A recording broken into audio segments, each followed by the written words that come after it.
नमस्कार, मैं अश्विनी कुमार। बिहार चुनाव की खबरों के बीच अब देश में सरकारों की ओर से दिए जाने वाले सम्मान को वापस किए जाने का सिलसिला जोरों पर चल रहा है। कहीं मजहबी सोच को इसके लिए जिम्मेदार बताया जाता है तो कहीं सरकार के नजरिए को दोषी समझा जाता है। जिस तबके के कंधे पर समाज को रोशनी दिखाने का जिम्मा है वही तबका चिराग तलाशने में लगा है। इस बीच एक सवाल राजनीति का है, तो क्या सम्मान से इनकार का मतलब सियासत से जोड़ा जाना चाहिए? क्या जिन साहित्यकारों ने सम्मान लौटाए हैं उनके पीछे एक राजनीतिक सोच ने काम किया है? क्या साहित्यकारों का ये कदम देश में अच्छे दिनों की पहल को लाने में कामयाब साबित होगा, या फिर ये किस्सा हफ्ते दो हफ्ते के तमाशे का जिक्र बनकर इतिहास में दफन हो जाएगा?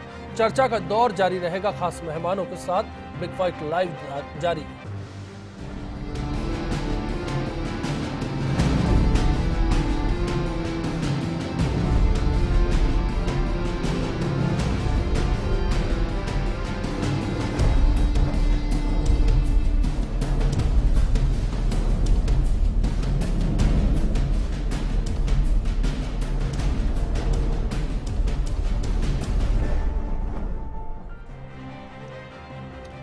लौटते सम्मान की हर पहलू पर बात होगी। स्टूडियो में बीजेपी से जोगेश्वर गर्ग साहब हमारे साथ हैं, कांग्रेस से सत्यनारायण सिंह जी हमारे साथ हैं, साहित्यकार इकराम राजस्थानी जी और शिक्षाविद प्रोफेसर हसन साहब बातचीत में हमारे साथ होंगे।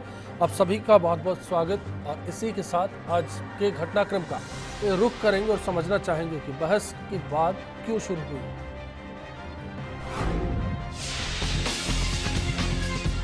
बीते कुछ दिनों में कई चर्चित और सम्मानित साहित्यकारों ने देश में बढ़ती सांप्रदायिकता को लेकर विरोध जताने के मकसद से उन्हें दिए सम्मान लौटाए हैं। इसी सिलसिले में राजस्थानी भाषा के प्रख्यात साहित्यकार नंद भारद्वाज ने भी अकादमी पुरस्कार को लौटाने का फैसला किया है।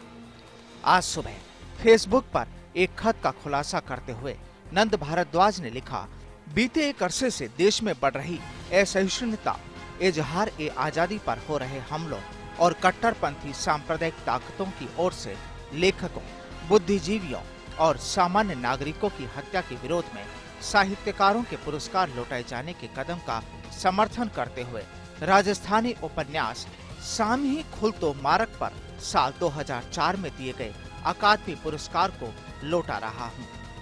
इस बात की जानकारी भारद्वाज ने पुरस्कार राशि के चेक समेत स्पीड पोस्ट से अकादमी को भिजवा दिया। पुरस्कार लौटाए जाने की फहरिस्त में देश के 1.5 दर्जन साहित्यकार शुमार है। हर हिस्से से लोग इसमें जुड़े हैं।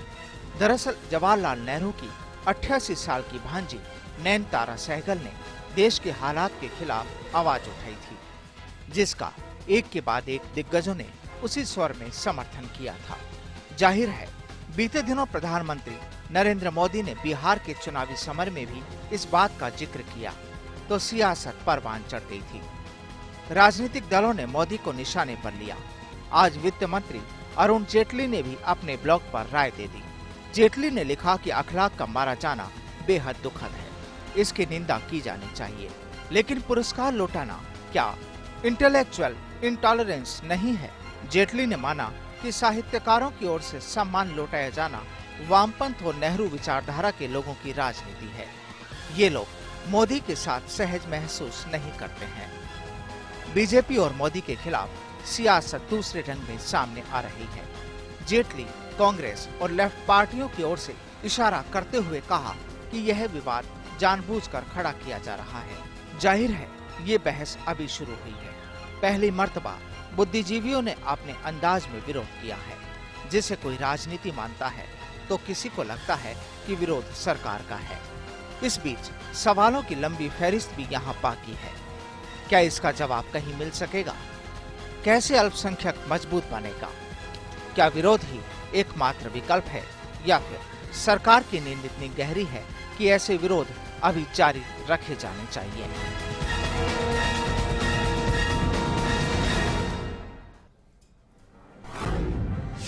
और इसी के साथ बहस में आज का सवाल, क्या सरकार से नाराजगी के सबब में सम्मान लौटाना सही है?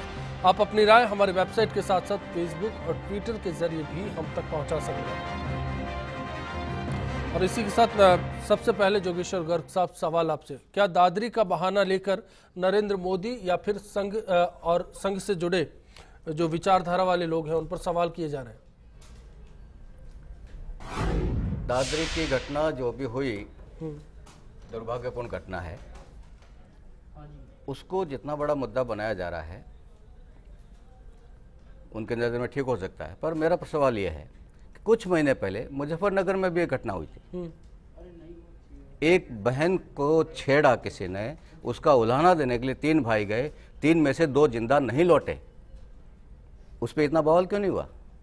ये फर्क क्यों रहता है? फिर उससे आगे की फहरिस्त बुद्धिजीवियों की बुद्धि पे कहीं के सवाल उठता है कि फर्क क्यों है? क्या मैं ये जानना चाह रहा हूं, क्या बहाना बनाया गया है? क्या राजनीति हो रही है? क्यों अरुण जेटली को लगता है कि ऐसा हो रहा है?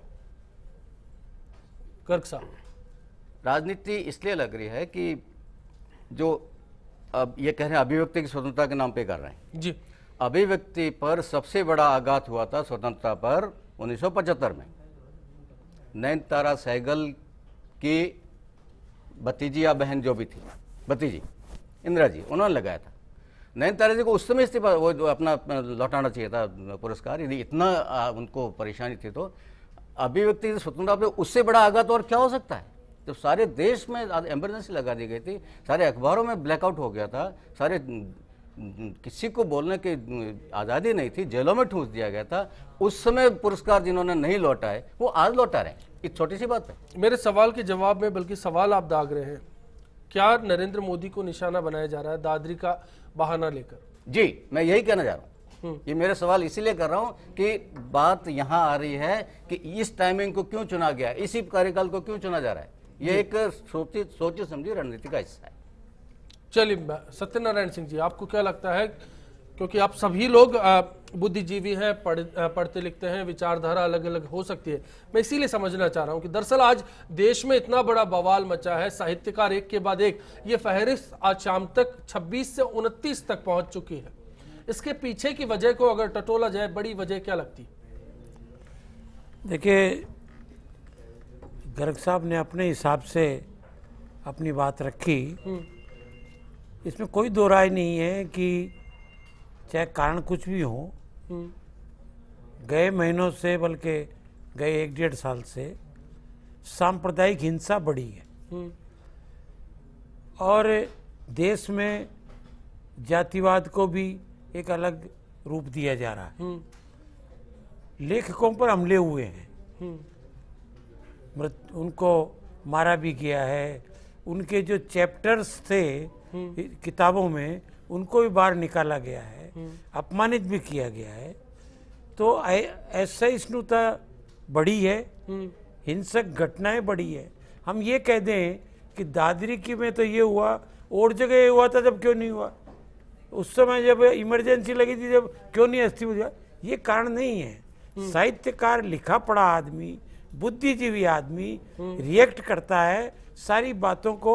उस समय तो इमरजेंसी डिक्लेयर की गई थी, आज इमरजेंसी डिक्लेयर नहीं की, हालांकि आडवाणी जी ने कहा कि वैसे हालात हो रहे हैं। आपको लगता है सिर्फ दादरी की बात नहीं होनी चाहिए, देश के हालात ऐसे हैं, सूरत हाल ऐसे हैं कि जिसमें अगर तब्दीलियां की जा रही हैं तो उसके लिए कहीं ना कहीं मोदी सरकार जिम्मेदार है। जो मौजूदा सरकार है वो अंकुश नहीं रख पाई हालात पर। देखिए, बिल्कुल सही है। आडवाणी जी ने क्या कहा, आपसी भाईचारे को चोट नहीं पहुंचाई जानी चाहिए जी। मैं ये कह रहा हूं कि इनकी पार्टी के साधु संत साध्वी, उन पर तो रोक लगाओ।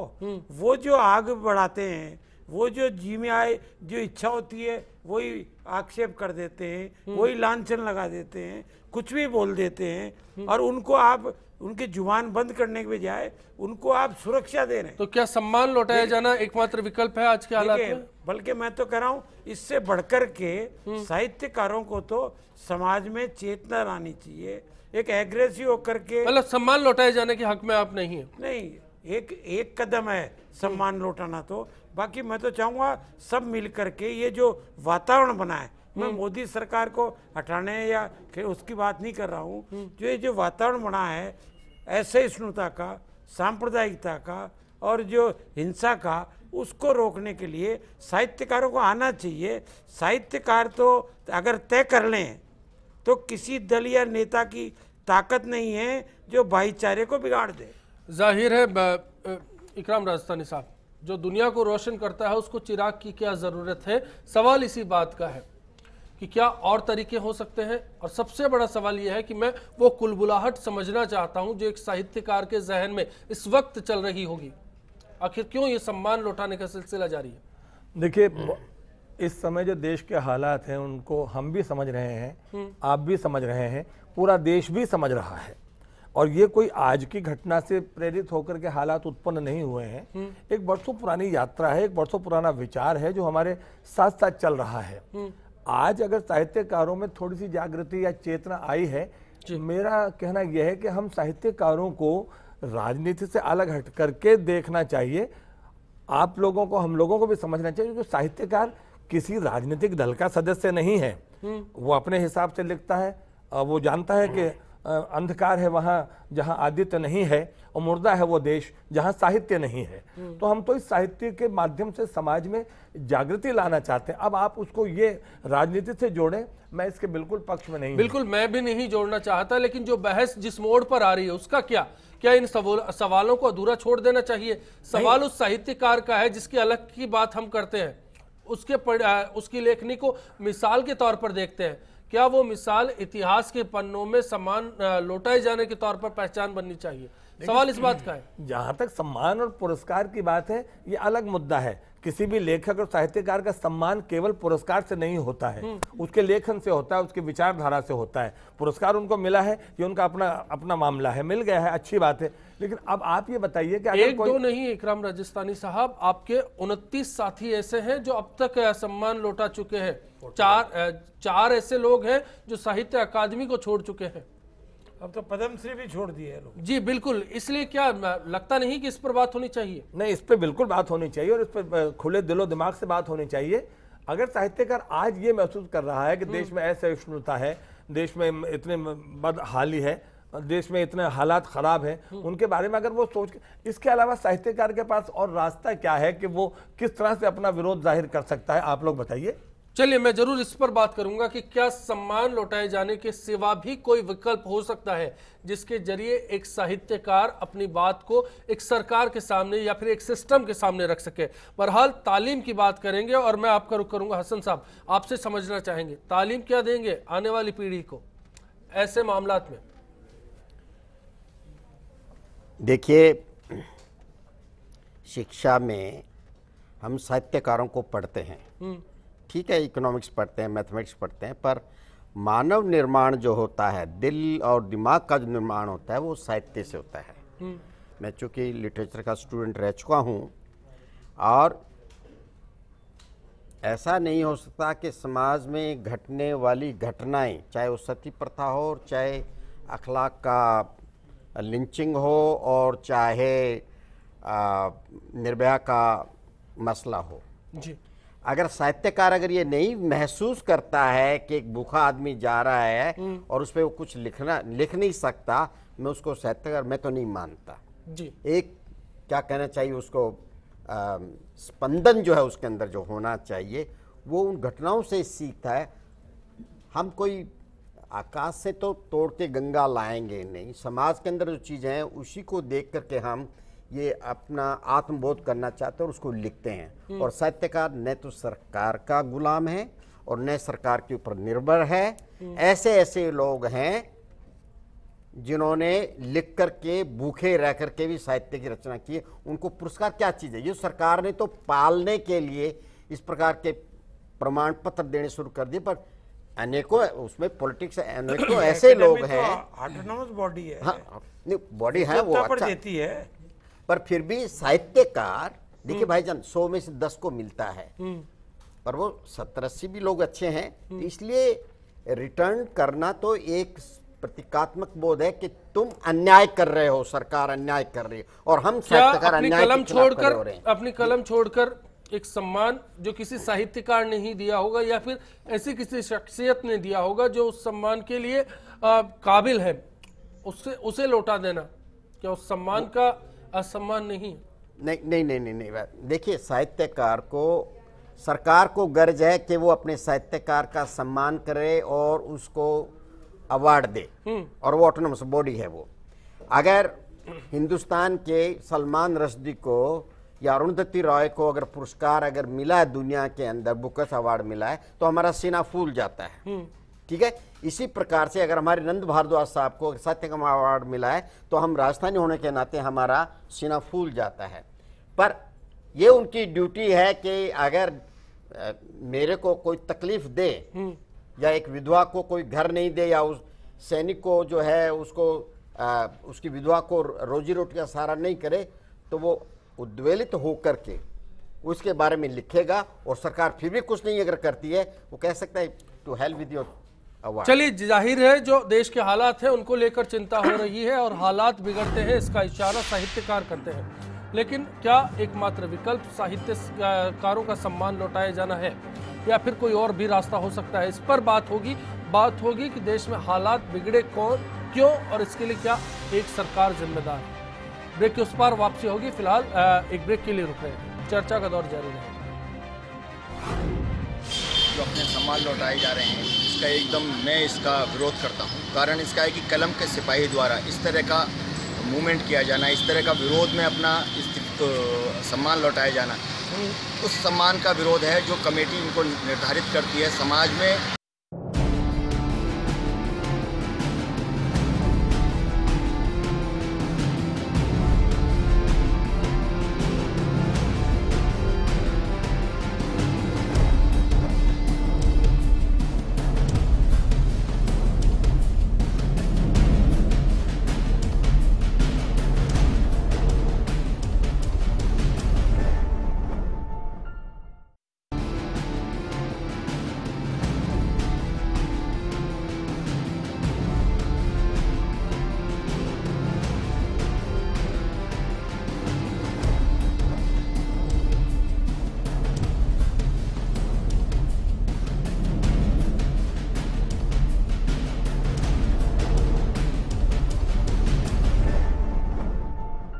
आहत हैं, तभी हमारे पास में यही एक लोकतांत्रिक तरीका था कि जो अकादमी हमारे हित की रक्षा नहीं कर पा रही है या हमारे लेखकों के पक्ष में खड़ी नहीं हो पा रही है, तो उसके सम्मान की कोई बहुत ज़्यादा फिर वक़्त रह नहीं जाती। ऐसे में लौटा दिया गया। साहित्यकारों ने किसी एक बात से उनको गुस्सा है तो सब साहित्यकारों ने एकदम करना चाहिए, एक के बाद एक। ये क्या तरीका है? ऐसा लगता है कोई षड्यंत्र तो नहीं है, इस प्रकार का संशय आ सकता है। साहित्यकार, मैं हमेशा कहता हूँ, समाज का आईना होता है। वो किसी राजनीतिक दल से जुड़ा नहीं होता, वो किसी उन लोगों के साथ खड़ा नहीं होता जो समाज को और देश को तोड़ देना चाहते हैं। बजाय इसके कि साहित्यकारों से सरकार सबक ले, ये सोचे कि साहित्यकार ऐसा क्यों कर रहे हैं, उल्टा उनके ऊपर इल्जाम लगाया जा रहा है। वो प्रधानमंत्री जी की बात जो सीडो सेकुलर सियासी सूरमा है, उनके लिए सबक भी है और संदेश भी है। अगर उस सबक और संदेश को वो न समझना चाहते हैं, न पढ़ना चाहते हैं और वो सेलेक्टिव सेकुलरिज्म और डिफेक्टिव कम्युनलिज्म में लगे रहेंगे, तो निश्चित तौर से उनका किसी तरह का भला होने वाला नहीं है। ऐसे जो सीडो सेकुलर सियासी सूरमा है, इनको बार बार देश की जनता ने सबक भी सिखाया है, संदेश भी दिया है। लेखक ये बहुत संवेदनशील लोग होते हैं। दुनिया की किसी सभ्यता में सबसे पहले यही रिवोल्ट करते हैं और ये सरकार और इस पार्टी के लिए अलार्म है। इसे हल्का करके ये आगे नहीं बढ़ पाएंगे। जाहिर है, ऐसे में सवाल उठता है, क्या सरकार से नाराजगी के सबब में सम्मान लौटाया जाना उचित है? आप अपनी राय हमारे वेबसाइट के साथ साथ फेसबुक और ट्विटर के जरिए हम तक पहुंचा सकते हैं। इस बीच हसन साहब, आपका रुख करूंगा। एक सवाल है जो दरअसल दिन भर सोशल मीडिया पर भी जब ये बहस छिड़ती रही, एक तरफ सम्मान का समर्थन, दूसरी तरफ सम्मान लौटाए जाने का समर्थन, उस दौरान एक सवाल ये उठा कि तस्लीमा नसरीन के साथ जब देश में हालात खराब होते हैं तो क्या लेखक नहीं बोलते? एक सवाल ये खड़ा हुआ, कुलबर्गी की अगर कर्नाटक में हत्या होती है तो कर्नाटक सरकार को क्यों नहीं जिम्मेदार बताया जाता? एक सवाल खड़ा ये होता है कि सलमान रुश्दी अगर जयपुर लिटरेचर फेस्टिवल में उनको आने से कुछ लोग रोकते हैं तो तब लेखक क्यों नहीं बोलते? क्या ये विरोध एक तरफा है? ये जो दलील है इसको कैसे बैलेंस किया जाए? अश्विनी जी, सलमान रश्दी का जयपुर प्रकरण तो आपको मालूम है और मेरा स्टैंड भी आपको मालूम है, और ये गलत है कहना कि साहित्यकारों ने इस बात का प्रतिरोध नहीं किया। जी। किया। मैं तो खैर साहित्यकार नहीं हूं, पर मैंने कहा है कि किसी भी मुसलमान को और इंडियन को ये राइट नहीं, सलमान रश्दी को हिंदुस्तान में नहीं आने देंगे, ये उसका भी देश है, ये लोगों ने बोला है। इतना तो हम भी समझते हैं कि क्या राइट है क्या नहीं है। जी। मैं एक चीज आपको नहीं बताना चाहता हूं, चेतन भगत मैं साहित्यकार तो नहीं मानता, पर बहुत अच्छा लेखक है, नॉवेलिस्ट है, बड़ा हल्का फुल्का लिखता है, जो हमारे इंटरनेशनल पुलिस को बहुत पसंद करते हैं पढ़ते हुए। कोई दिमाग पे जोर नहीं पड़ता, कोई कैनवस नहीं है। जी। उन्होंने ये कहा कि ये रिटर्न करना, अवार्ड को वापस करना जो है, ये पॉलिटिक्स है।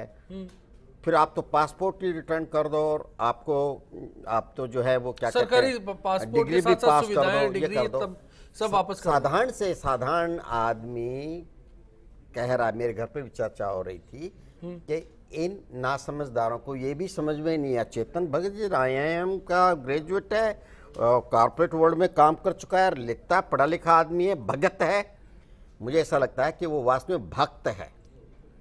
ये नहीं समझ पा रहा है कि डिग्री हमारा अधिकार, हमने मेहनत करी है और सरकार को देना जरूरी है, हर एक को देती है डिग्री है।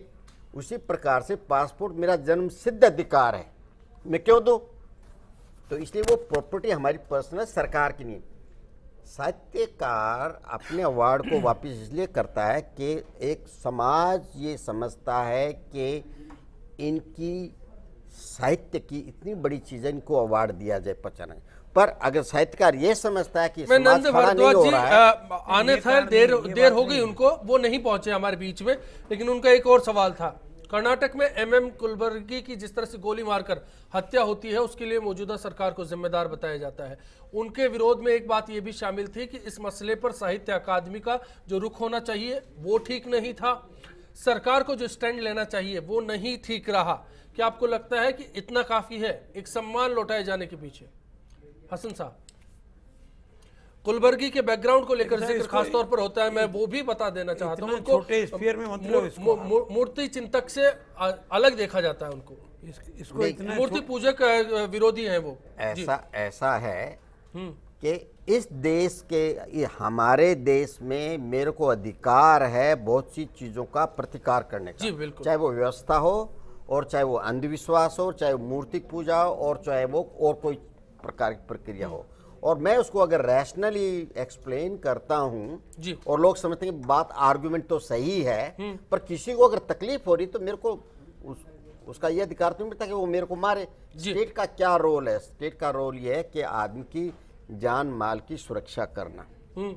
विचारों की बात विचारों से ही काटी जा सकती है। हम सत्यनारायण जी कई बार झगड़ते हैं, कई बातों पे हमारी नाराजगी होती है, आज भी पर हम आपसे विरोध में बोलना चाहता हूँ। हाँ, आप बोलेंगे, मैं भी नाइत्तेफाकियां होती है, लेकिन नाइत्तेफाकियों को लेकर विवाद क्यों? सवाल इसी बात का है। सत्यनारायण सिंह जी और हसन साहब दोनों आप हैं। सत्यनारायण सिंह जी, मैं आपसे भी ये बात जानना चाहता हूं कि अगर अरुण जेटली को लगता है कि यहाँ सियासत हो रही है तो उसके पीछे क्या वजह हो रही है, जानना जरूरी इस बात के लिए है कि आगे वाली पीढ़ी को क्या मैसेज देंगे। अरुण जेटली कर रहा है ये पॉलिटिक्स, तो उसको लिटरेचर से क्या लेना देना जो है वो पॉलिटिक्स। अच्छा, पलिता क्यों लग रहा है सरकार को? अगर किसी साहित्यकारों ने अगर दे दिया वापिस तो उनको तकलीफ क्या हो रही है? बैठे रहे चुपचाप, पर उनको मालूम है कि शर्मिंदगी हो रही है। ये बात तो ये है, ये तकलीफ क्या हो रही है? क्या शर्मिंदगी का एहसास है गर्ग साहब? यस, शर्मिंदगी महसूस की है सरकार ने? लगता है सरकार की जिम्मेदारियां हैं और वो ठीक से नहीं निभा पाए। देखिए, साहित्य अकादमी भले सरकार के सीधे नियंत्रण में नहीं है, लेकिन इस सरकार का एक महत्वपूर्ण अंग है और प्रतिष्ठित संस्थान है, और उसने किसी को सम्मान दिया तो सोच समझ के दिया होगा, और उस सम्मान को कोई इस तरह से लौटाए तो मैं ये कहना चाह रहा हूँ कि इतने बड़े देश में हर साल कौन कोई ऐसी घटना हो सकती है, कभी इस कोने में हो जाएगी, कभी उस कोने में हो जाएगी। कितनी बार लौटाओगे आप? कितने लोग लौटाएंगे? दूसरी बात, मैं एक बात कहना चाह रहा हूँ, अभी मैं थोड़ा अपने आप को राजनीति से हटाकर बात कर रहा हूँ। बिल्कुल, मैं साहित्य से भी जुड़ा हुआ हूँ। 1981 में मैं साहित्य की गतिविधि से जुड़ा, राजनीति में 90 में आया हूँ। मैंने बहुत नज़दीक से साहित्य को देखा, 81 से लेकर आज 2015 तक देख रहा हूँ मैं। साहित्यकार भी खेमों में बटे हुए हैं, इतिहासकार खेमों में बटे हुए हैं, कवि खेमों में बटे हुए हैं। उन कहीं न कहीं किसी किसी विचारधारा के प्रति उनका कमिटमेंट है, ज़्यादातर का, 100% का नहीं कर रहा मैं। तो आपको ये लगता है कि जो लोग इस्तीफा दे रहे हैं वो किसी व्यक्तिगत विचारधारा से प्रेरित है? नहीं साहब, आप उनके बैकग्राउंड देख लीजिए, सारे एक ही लाइन के लोग इस्तीफा दे रहे हैं, एक ही लाइन। आप ये कहना चाह रहे हैं कि जो साहित्यकार हैं उनका विरोध सरकार विरोधी है, दरअसल वो सरकार को नीचा दिखाना चाह रहे हैं। सरकार को जो असहजता महसूस होनी चाहिए, जिस बात को हम कह रहे हैं जिल्लत होनी चाहिए सरकार की, वो देना चाह रहे हैं। कर्नाटक सरकार ने गिरफ्तार नहीं किया हत्यारों को, तो उसकी तारीफ भारत सरकार की जिम्मेदारी नहीं है वो। लॉ एंड ऑर्डर कर्नाटक सरकार का काम है, उसके लिए भी मोदी को दोषी करेंगे, उसके लिए भारत सरकार को दोषी करेंगे। देखिए अश्विनी जी, एक बात मैं होना चाहिए, गिरफ्तार होना चाहिए। मैं बात कहना चाहता हूँ इसमें, उसको क्यों घुमा रहे आप इधर उधर? सवाल बिल्कुल है अश्विनी जी, मैं ये कहना चाहता हूं कि हम इस विषय को, इस मुद्दे को बहुत अलग दिशाओं में लेकर के सोचने की बात कर रहे हैं। प्रश्न ये नहीं जाना चाहिए, प्रश्न ये है, इसका खुलासा मैं ये करना चाहता हूँ। भाई जोगेश्वर जी ने ठीक कहा है कि साहित्यकार भी खेमों में बटे हुए हैं, वो भी कहीं कांग्रेस से जुड़े हुए हैं, कहीं बीजेपी से जुड़े हुए हैं। ठीक है, वो लाजमी भी है, वो लाजमी भी है कि व्यक्ति की विचारधारा होनी चाहिए, वरना व्यक्तित्व नहीं है। लेकिन विचारधारा को लेकर किसी दूसरी विचारधारा पर हमला, क्या ये अभिव्यक्ति की स्वतंत्रता है? लेकिन मैं ये कहना चाहता हूँ कि इस पे मुझे अपना मुक्तक याद ये आया है भाई कि हालात क्या लिखे हम साहिल की बस्तियों के, हम लोग हैं मुसाफिर कागज की कश्तियों के, और फनकार हो बदल दो अपनी कलम से दुनिया, कब तक लिखोगे यारो अफसाने कुर्सियों के। क्या बात। तो ये अफसाने जो कुर्सियों के लिखने की परंपरा है, इसको तो साहित्यकार को छोड़ना पड़ेगा। लेकिन ऐसे साहित्यकार नहीं है कोई नहीं, लेकिन मैं मर्डर हुआ है, मैं उन्हीं का पक्ष ले रहा हूँ। सत्यनारायण जी टॉपिक पा रहा हूँ कि हम साहित्यकारों की इस विचारधारा को, मुझे खुशी है कि हमने एक अच्छे मुद्दे पर अपनी आवाज बुलंद की है। अब आप उस मुद्दे से हट करके देश की पूरी स्थिति को हटा करके केवल ये कह रहे हैं कि ये तो केवल एक राजनीति है। राजनीति नहीं है, हमें मुद्दे पर इस पर चर्चा करनी चाहिए कि आखिर देश में ये जो इतना हालात बदल रहे हैं, इतने बिगड़ रहे हैं, साहित्यकारों के साथ हो रहा है, आम जनता के साथ हो रहा है, उस पर विचार करने के लिए अगर साहित्यकारों ने कोई मुहिम छेड़ी है तो ये बुराई नहीं है अपने आप में। हो सकता है इतिहास में ऐसा ना हो, पहली मर्तबा ऐसा हो रहा है, ये पहल है, इसका स्वागत करना चाहिए। तो आखिर कभी कभी तो ऐसा होगा ही ना, एक बार तो होगा ना। जब तक हम कब तक चुप रहेंगे, हम ये कहना चाहते हैं। और ऐसे में जो सवाल करते हैं कि इतिहास की बड़ी घटनाओं के साथ ऐसा क्यों नहीं हुआ, तो उनकी भी बात होनी चाहिए और क्या होनी चाहिए। मैं दोनों पहलुओं को लेकर सत्यनारायण सिंह जी आपके पास में लौटूंगा। इससे पहले दो कॉलर से इंतजार कर रहे हैं, राजेंद्र चौड़िया अजमेर से और मीरा जी अजमेर से हैं हमारे साथ। बताइए राजेंद्र जी, पहले आपकी राय। आप सबको नमस्कार साहब जी। मैं ये कहना चाहता हूँ, सरकार ने जो सम्मान दिया है उसका सम्मान करो, असम्मान मत करो। मान लो आपकी भावना में कुछ है तो उसको जागरूकता के साथ परिचय दो, वो ज्यादा अच्छा है। चलिए, बहुत बहुत शुक्रिया आपका। मीरा जी, मीरा जी बताएं। हेलो जी। ये बताओ, सरकार मतलब कार्य करती रहती है, मतलब ये कपटी व्यवस्था देना का मतलब नौकरी कर दिया। मीरा जी, आपकी आवाज ठीक से नहीं पहुंच पा रही, नेटवर्क प्रॉब्लम के कारण। कोशिश करेंगे कि आपसे फिर से संवाद स्थापित हो। उससे पहले सत्यनारायण सिंह जी, आपको क्या लगता है, क्या इस पहलू को सोचा समझा जाना चाहिए कि जो लोग इस्तीफा दे रहे हैं, क्या वो किसी राजनीति से प्रेरित है, किसी विचारधारा से प्रेरित है, और क्या उनकी विचारधारा ऐसे हालात में मतलब रखती है जब सवाल पूरे देश का हो, पूरे देश के हालात का हो? देखिए, ये तो सच्चाई से मुंह मोड़ना है कि कोई ये कहे कि राजनीति की वजह से इस ढंग के हालात बने हैं। आपने लेखक का मर्डर भी हुआ है, उनका अपमानित भी हुए हैं, उनके काले मुंह भी हुए हैं। आपके कुलकर्णी जी का ही काला मुंह कर दिया गया। आपने उस गुलाम अली को ही नहीं गाने दिया गया। इसी ढंग से बहुत से कि चैप्टर्स निकाल दिए गए, बहुत से चैप्टर्स जोड़े जा रहे हैं। साहित्यकार ये कहना भी गलत होगा कि उसमें राजनीतिक विचारधारा नहीं हो। क्या रामधारी सिंह दिनकर में राजनीतिक विचारधारा नहीं थी? अभी मोदी जी ने उसकी कविता पटना के अंदर पढ़ी, ये दिखाने के लिए कि राष्ट्र में क्या स्थिति होनी चाहिए।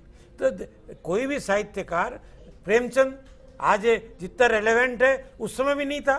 तो ये साहित्यकार समाज से हटके या वर्तमान राजनीति से हटके लिखे या करे, ये नहीं है। बल्कि मैं तो एक बात कहना चाहता हूँ, इस्तीफा देना तो खैर इन लोगों ने तय किया, उन्होंने दिया, 40 से करीब ने दे दिया। बल्कि मैं तो इनको बढ़कर के कहीं बैठ के डिस्कशंस करके, आंदोलन करके, जाके मोदी जी के प्राइम मिनिस्टर के दफ्तर के बाहर जाके धरना दें, प्रेसिडेंट के यहाँ जाकर के बैठ के धरना दें। ये क्या स्थिति हो रही है साहित्यकारों की, क्यों आम जनता की भी, सांप्रदायिकता के हिसाब से भी। आप ये सोचें कि एक बाबा रामदेव को तो आप सुरक्षा दे रहे हैं और जो साहित्यकार है उसको आप सुरक्षा नहीं दे रहे, क्यों नहीं दे रहे? क्या सरकार जागेगी? आपको लगता है ये जो पहले से सरकार जागेगी? ये जो आप ये जो चर्चा करा रहे हैं, ये इनको जगाने के लिए ही है कि ये सोचा जाए कि साहित्यकार, जैसा मैंने आपको बताया, किसी नेता की ताकत नहीं है, किसी दल की नहीं है।